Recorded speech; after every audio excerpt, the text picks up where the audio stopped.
ঠিক 1 ঘন্টা আগে সার্জিস আলম ফেসবুক পোস্টের মাধ্যমে জানায় যে হাসনাত আবদুল্লাহর উপরে গাজীপুরে হামলা হয়েছে।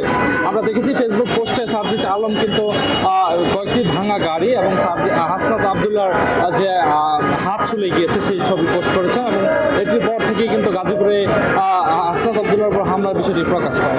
আমরা তাৎক্ষণিক খবর পেয়ে ছুটে আসি। আমি এই মুহূর্তে রয়েছি গাজীপুরের চান্দরা চৌরাস্তা এলাকায় এবং আমার উপরে ঠিক যে ফ্লাইওভারটি দেখা যাচ্ছে এখানেই মূলত হামলা হয়েছে বলে ধরে নেওয়া হচ্ছে। কেননা সার্জিস আলম কিন্তু ফেসবুক পোস্টে হাসনাত আবদুল্লাহর উপর যেখানে হামলা হয়েছে সেই লোকেশন কিন্তু শেয়ার করেছে কমেন্ট বক্সে এবং সেই লোকেশন ধরে যদি বলি এখানে কিন্তু হামলা হওয়ার কথা।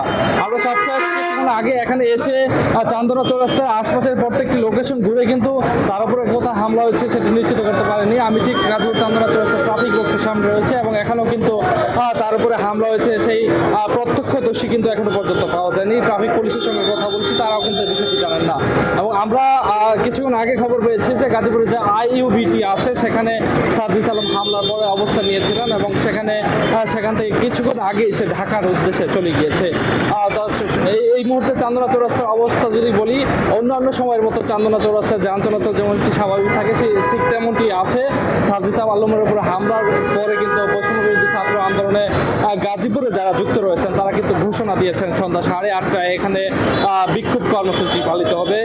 তাদের কথা অনুযায়ী যদি 8:30টায় পালিত হয় তাহলে কিছুক্ষণের মধ্যে কিন্তু এখানে একটি বিক্ষোভ মিছিল অনুষ্ঠিত হওয়ার কথা। আমরা এখানে বৈষম্যবিরোধী ছাত্র আন্দোলনে গাজীপুরে যারা রয়েছে তাদেরকে আসতে দেখা যাচ্ছে, যদিও সংখ্যাটা এখনো খুব বেশি নয়। আমরা দু একজনের সঙ্গে কথা বলতে চাই, তাদের কাছ থেকে জেনে নিতে চাই তারা যেহেতু 8:30টায় এখানে একটি কর্মসূচি ঘোষণা দিয়েছে, এখানে সন্ধ্যা 7টা বা তারও একটু আগে যদি হাসনাত আবদুল্লাহর উপরে হামলা হয়ে থাকে তাহলে কোথায় হামলা হয়েছে এবং তারা কি বলছে সেটি আপনাদের জানানোর চেষ্টা করব।